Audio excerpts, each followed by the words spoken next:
we're going to chat about diets over the decades and fads and what has changed and things like that. It is. It will never die. There will always be diet fads. What have you followed? Well, I'm going to start with, I think, the most regretful diet fad that I've ever done, which was hydroxycut. Okay. I did hydroxycut in my mid-20s when I was already a personal trainer. And I really just wanted to experiment with it because my clients were curious about it. So I didn't want to give my opinion on something that I hadn't actually tried yet. Totally. So agree. I did it for about 6 months. Within the first 2 weeks, I noticed, first of all, dehydration, but I was getting more lean, but I was feeling more dehydrated. Okay. And I was noticing I had more energy in my workouts. I was noticing that I was getting more cut. I was noticing that my appetite was becoming more suppressed. And all the things that they claim to say it does. Now, fast forward to a year after I take hydroxycut, I start getting complications with my liver, with my kidney. So thank God I was able to recover. So interestingly enough, where do you think that came from, continues to come from your perspective? To do whatever it takes to get there. Ego. Feeding the ego and feeling like you're not enough. And when you have that deep-rooted conditioning where you don't feel like you're enough, you look at everything as, if I did this, I'll be happy. If I look like that, I'll be happy. If I win this, then I'll be happy. But the funny thing is for people that have done that and have won the thing or got to the goal weight, happy? No. Yeah. Pinning happiness to this is an outcome. Not exactly. You done any fads? I've done a few fads. I tried for a little while the Master Cleanse, the lemon juice, the cayenne pepper, and the maple syrup. I think I lasted on that one about 3 hours. And then cabbage soup diet. I remember the cabbage soup diet. Yeah, I have a few friends that did that. And it works. It does work. It's a quick thing, but all you're doing is you're just minimizing your calorie intake. Zone, we've had South Beach, we've had Atkins, now we're into ketogenic and intermittent fasting. We've had Weight Watchers, Jenny Craig, they come at you constantly. And interestingly enough, they're doing a fad or trying a diet or whatever for my clients, because my clients said, I'm doing blah, or what do you think of blah? And I think that we have to be educated. I don't like to throw around information that I haven't personally put something into. Totally. So. My biggest is, if this message keeps getting pushed into people's ear, why are people doing this still? La la la la la. I'm gonna stick to this other fad diet because Sally did it and she lost, and then she went to Mexico and then she looked great. Life isn't fast enough. So I can do blah and it will get me to where, educated people know, it will get me to where I want to be, right? Because I'm doing blah. However, I want to get there faster. Yeah. And Sally did it. She did this and she did that. And I'm not getting there that fast. And why can't I do that? Now, fast forward, let's look at Sally in 5 years. I know. And if Sally hasn't made that lifestyle change, then she's going to go right back to where she was. Yeah. And that's when I was looking into Atkins or keto, it works. It totally works. And I have lots of clients that have done it and it works for them. I've had clients become a little bit obsessive about it and it works for them and they feel great and they look great and they have this amazing glow to them. But can you continue it? Is it sustainable? Right? Is it sustainable?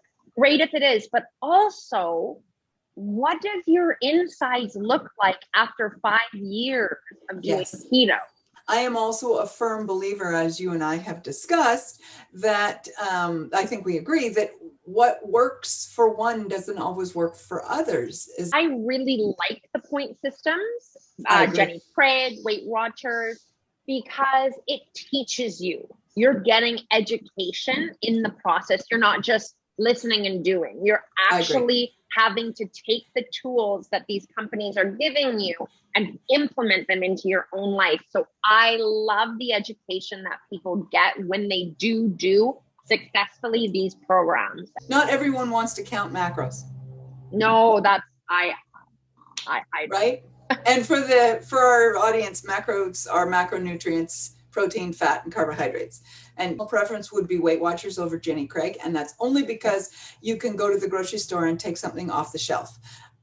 Jenny Craig provides food, I believe, unless they've changed, right? I haven't done either. Okay, Weight Watchers is the point system. I like that. I like that so much. Right. Once again, you're learning something. As long as you are making it work for you, fantastic. Yes. Because it has to be a longevity thing. This is not going to be something that you just do before a Mexico vacation or your wedding. So I would love to just touch base on something else that I have fooled around with, which is caffeine pills. Oh, yes.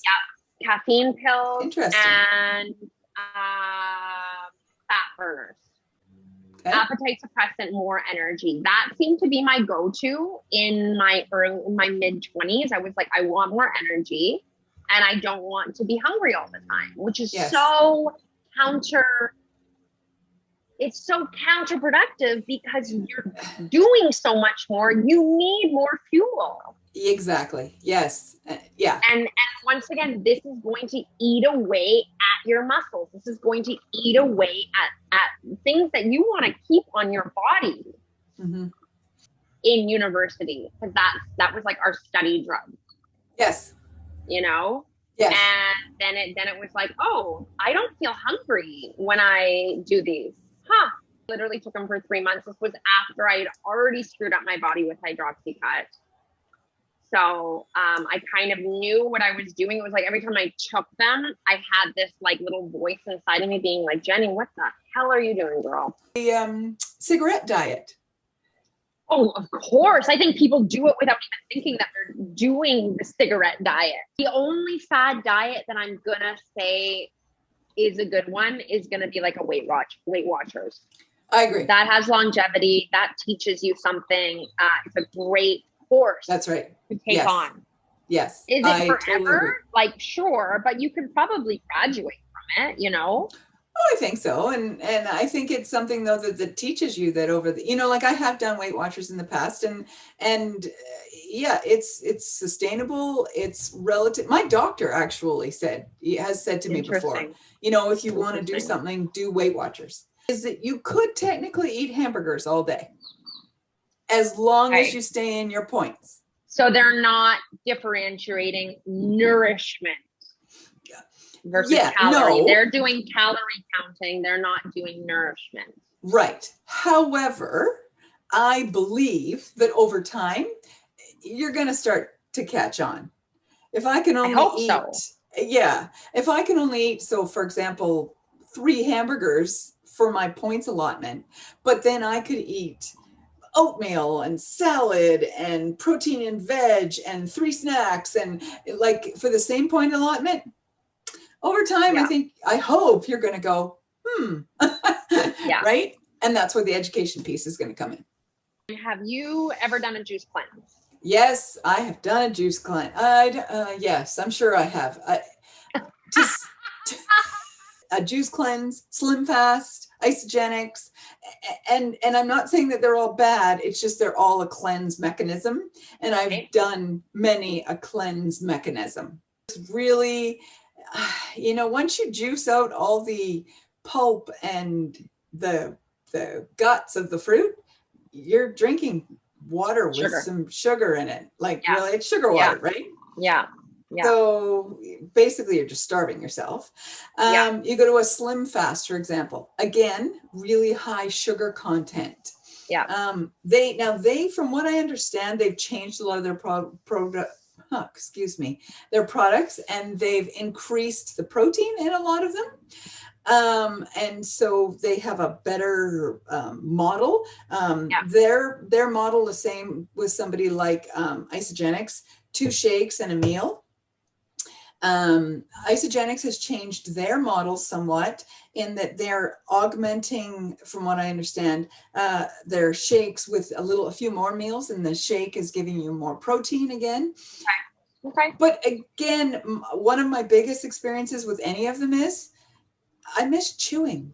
You can only last, right? Okay, so let's take that. Let's take that, because this is how my brain works. I like to think back. How is the body made? What are our digestive parts of our body? Number 1, teeth. Teeth. I've researched this because I have noticed people don't chew, me included. Right. Your teeth, and this came into play when I first started kind of analyzing and researching my fit and skinny friends when I was in my early 20s, and I was, 205 pounds, and I was like, oh, I want to be like these people. Well, let's watch them. They would chew their food. They would take double the time to eat the same portions in front of me. And I always thought, oh, they're wasting their time. What are they doing? Like, eat, come on, let's go. We got to go. But then I was like, okay, but I look like this and they look like that. There's got to be a reason. There's got to be something here. Right. So chewing your food is your main source of breaking down. That's right. Whatever food you're eating to go into the next stage of digestion. Do you think your stomach or your esophagus has teeth? No, exactly. So you need to chew your food. Then the saliva gets created, which is going to help digest the food. Mm-hmm. Goes down into the stomach. And then the rest of, then you're creating a way easier process for your body. Yes. To take that food, get rid of the waste, take the nutrients, bada bing, bada boom. Yes. Yes. I have recognized that when I go into like more conscious eating. Yes. Which means not on my phone or not on my laptop, maybe not watching TV if that's something that you do. Just try to be aware of what you're eating. Maybe give intention to like, I wonder where this spinach came from. I wonder where this chicken came from. I wonder where, how these raisins got dried and stuff. If you kind of start thinking about the process of where the food came from and how it wound up on your plate, yes, that gives you consciousness, and you're not getting distracted at all. Yes, be present in what you're doing. Right, and that could be like your first step to becoming more present. Yes, in life. Yes, part of where we've also become with a social with eating as well, right? And when you take away all of these other things and you socially are present with friends, family, and your food, it becomes more of an experience and more of a better for you over the time. Which is what it was all about from the get-go, from the caveman days. I mean, animals, like, you don't see animals distracted when they're eating. I mean, they are focused on the food and they are dissecting it with their paws, and humans have become distracted. So I think that is something that I try to teach my clients, is about conscious eating and preparing your own foods. I don't have time to prepare your own food. Well, then maybe you can take something out of your life to put more intention into preparing foods that are going to nourish you, that are going to give you energy to do the things you want to do. I agree. And if you spend more time preparing your food, you're going to be more educated and interested in what you're eating. So much more passionate about it. Yeah, exactly. Whereas, and that's where I'm finding now too, is that our whole lives are so quick and fast, and with the chewing, with the preparing, with the quick, fast buy, collect, like, let's go.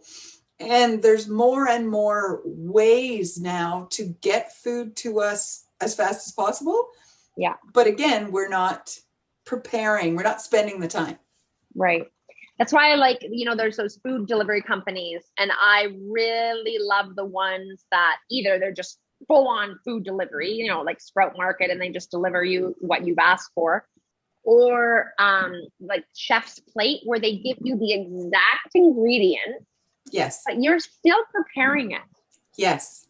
So you do still have a part of creating what you're about to nourish yourself with. That's right. I just want to go back to juice cleansing. With juice cleansing, I find people are using it or think that it's going to be a weight loss. Quick fix. And a quick fix. And I also see people doing these cleanses after, say, like Christmas. Yes. Or after a holiday, or after a portion of their life where they were just going all in, drinking, eating, everything. Yes. When you bring your body into these highs and lows, your cortisol levels shoot up. So let me tell you something. When your cortisol levels shoot up, you're not going to lose any weight. No. At all. Your body's hanging on to that fat. That's right. And you're just setting yourself up for a roller coaster ride that you do not want to be on. That's right. And so that's getting back to the lifestyle again. Why over, for example, let's use Easter, because we're at Easter right now. We are. Why over Easter would you go rank on what you're eating for a weekend? Yeah. And then on Monday, I'll do a juice cleanse because I'm going to make it all better. Well, if you've lifestyle changed, having a few treats on the weekend, one weekend isn't going to upset the apple cart. It's just you'll even out again during the week, but just live the lifestyle. Yeah. Boggles my mind that I and others have put our bodies through so much just shit. Yes. And then we get mad at it when it's not how we want it to be or look. I agree. But you get out what you put in. Totally. But the interesting thing, I think, though, too, Jenny, is we've been doing this for how many decades? I know. It's not you. It's not me. It's our mothers, our parents, both.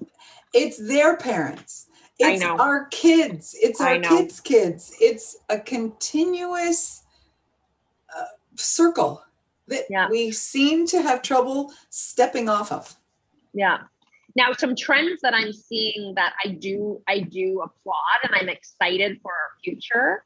There seems to be a lot more people wanting to grow their own produce. And I have some friends that have their own chickens. So they're, getting their own eggs. So I'm really liking that, because for me, that adds an extra element that you grew and cared for these vegetables. And now they're ready. And the farm to table concept, I really enjoy that. Well, and the interesting thing that I think is, as much as it was horrible, it seems to be something good that's come out of this pandemic. For sure. Is people have learned how to bake bread. Yeah. And as long as we don't get back to our super busy lifestyles and continue with those things, then we've made a small step. And I totally agree with you. Yeah. Yeah. Something that I do, and I would consider it a fad that I have just taken and implemented into my life, is intermittent fasting. I have too.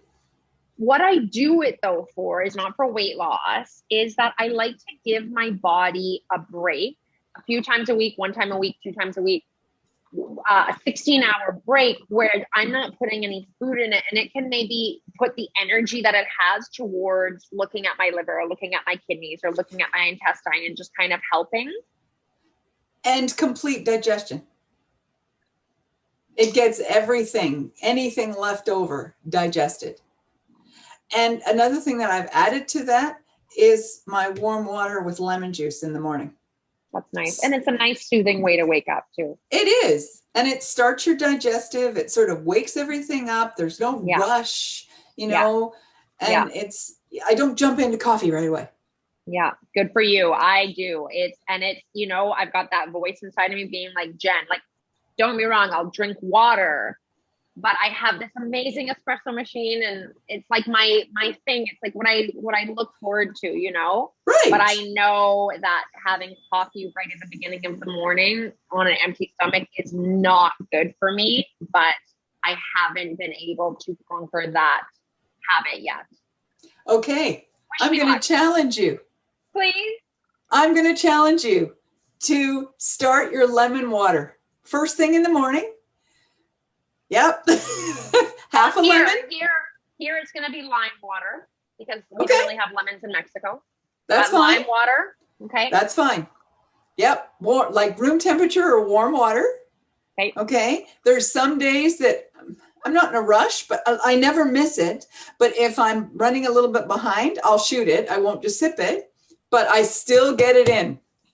So I'm challenging you to lime water, and I'm going to ask you the next time we meet. Thank you. You're welcome. There's your change. What about that whole apple cider vinegar thing? Oh, right. Well, there's another one. Like, we are missing so many. This is like nonstop fads. Oh, yes. This topic is huge, and it can go on forever. Is that the judgment seems to be somewhat less. Okay. I believe. So, you know, like, I think people are getting a less, it's not so much you're doing algae right now fermental. Well, that's interesting. Tell me about that. Not you're doing what? And why are you doing that? That's true. We are getting more open. As a collective, we are getting more open. And I love seeing that. I do too. Yes, I really agree. And I'm getting more open. Sally's getting more open. Yes. You know? That's right. It's very cool. It's very cool. Yes. I'm excited to see what the collective is like in 10 years. I really am. I agree. I totally agree. As we wrap up here, that I think this is a topic that we need to continue on, and I think you and I will revisit this some more because there's some other things that I'd like to add to this in future. Calorie counting, intuitive eating, measuring macros. There's some more information that we can certainly touch on that I think helps everybody, and it's just an informative piece.